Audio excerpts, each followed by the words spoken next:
요한복음 13장 36절에서 38절 말씀입니다. 요한복음 13장 36절에 38절 말씀 한 절 한 절 교독하겠습니다. 시몬 베드로가 이르되 주여 어디로 가시나이까? 예수께서 대답하시되 내가 가는 곳에 내가 지금은 따라올 수 없으나 후에는 따라오리라.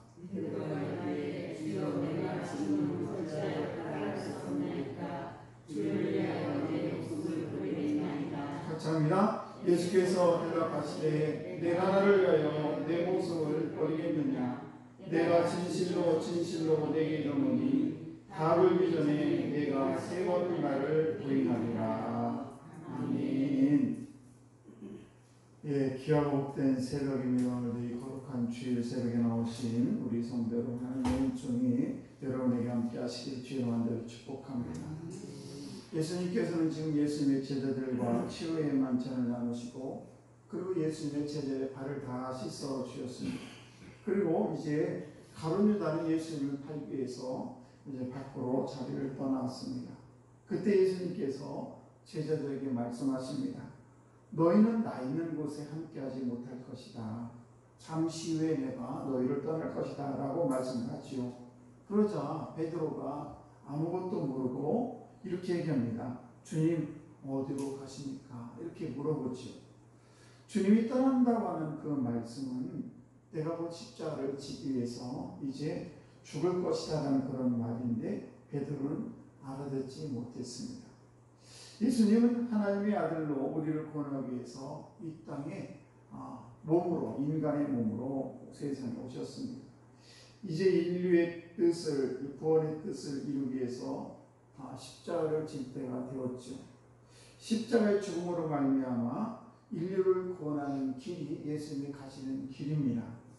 우리도 예수님의 뒤를 따는 그런 길을 가야 되는데, 그런데 주님이 이렇게 말씀하십니다. 누구든지 나를 따르려거든 자기를 부인하고 자기 십자가를 지고 나를 쫓아라, 이렇게 말씀을 하시죠.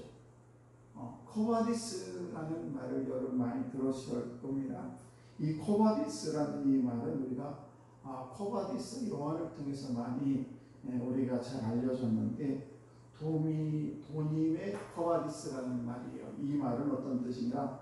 주여 어디로 가시나이까? 오늘 우리가 함께 읽은 베드로가 주여 어디로 가시나이까? 이 도민의 코바디스 이런 말인데, 이 코바디스라는 이 영화가 만들어진 것은 1896년에 폴란드 노벨상 수상 작가인 헬리크 스윙킨비치라는 분이 이제 1896년에 커바디스라는 그런 소설을 쓰게 되고 1951년에 머빈 르로이라는 사람이 영화를 만들게 됩니다. 우리가 보는 영화는 1951년에 만들어진 영화예요. 상당히 오래된 그런 영화인데 우리에게 상당히 많은 감명을 주게 됩니다. 이 영화의 내용은 그렇죠. 네로 황제가 로마가 큰 불이 나게 되자 그 모든 불의 원인이 그리스도인들이 불을 질러서 그렇게 됐다. 그러면서 기독교인들을 무자비하게 죽이게 됩니다. 그때 거기에 함께했던 베드로가 간신히 로마를 탈출해서 이제 새벽에 아스피안이라는 그런 길을 걸어가게 되는데 그때 희미한 그 아침에 누군가가 앞에 나타났는데 그분이 바로 예수님이셨습니다. 그 예수님이 로마를 향해 걸어가고 있었어요. 베드로는 무사히 탈출해서 좀 도망을 치고 있는데 그때에 베드로가 예수님께 물어봅니다.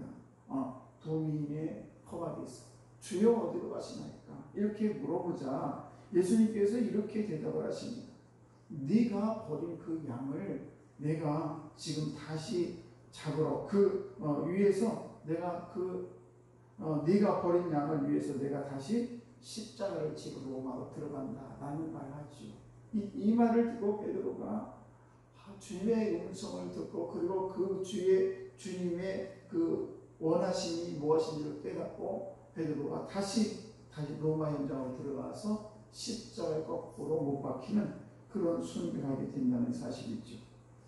지금 우리가 예수를 믿기는 믿는데 진정 예수 그리스도인이 맞는가?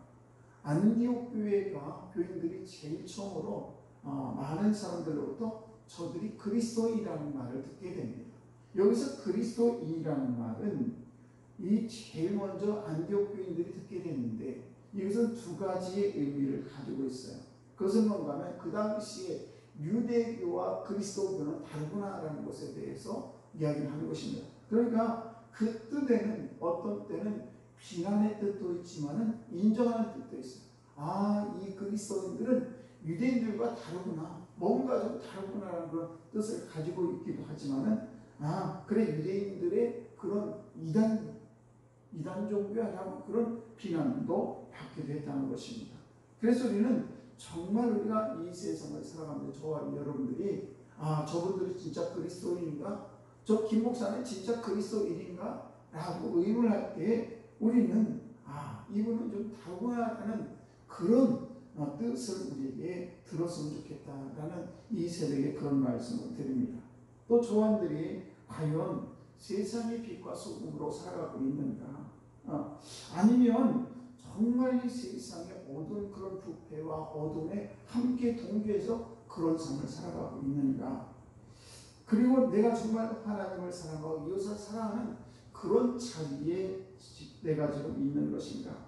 정말 내가 형제들의 그런 이익을 위해서, 형제들의 그런 유익을 위해서 내 자신을 내놓을 수 있는가라는 것을 우리는 이 귀한 새벽에 다시 한번 우리 내 자신을 되돌아봐야 될 줄로 믿습니다. 우리는 세례를 주는 것에 대해서 별로 어려워하지 않고 세례를 줍니다. 그리고 직분을 주는 것도 마찬가지고 또 우리가 결혼 주례하는 것도 그렇게 별로 까다롭지 않게 주례를 합니다. 그런데 북한 지하교회는 완전히 다르다고 그래요. 세례를 줄 때도 너무 엄격하게 세례를 베푼다고 합니다. 왜냐하면 지하교회는 세례를 받으면 함께 예배를 드려야 되는데 그 중에 혹시라도 그 공산당에 고발하게 되면 지하교회가 한 번에 다 무너지고 자기들은 다 멸절하기 때문에 세례를 베풀 때도 상당히 믿음을 확인하고 이분이 진정 그리스도인이 아니면 세례를 주지 않는다고 합니다. 결혼도 마찬가지죠.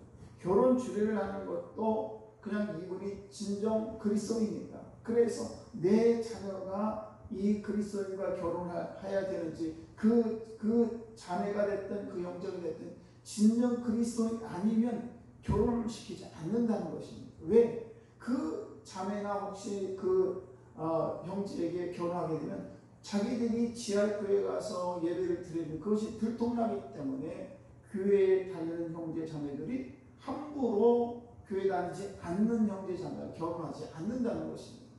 직분도 마찬가지죠. 직분을 줄 때도 물론 그들이 직분이 없습니다만은 이런저런 직분을 줄 때도 우리 같은 경우는 이분이 정말 교회에 헌신하고 충성하고 교회 열심히 하겠다라는 그런 확신이 있고 그런 분이 있을 때 우리가 직분을 드리는데 그렇지 못할 때가 너무 많다는 것입니다. 무슨 말씀입니까? 우리가 정말 하나님의 자녀로 이 세상을 살아가면서 우리는 어떻게 보면 너무 넓은 그런 문 속에 우리는 살아가고 있어요. 그래서 세례를 받겠다고 하면 그냥 세례를 주고 주례를 부탁하면 그냥 그분이 그리스도인인지 아닌지 특별하게 이렇게 웬만하면 주례를 합니다.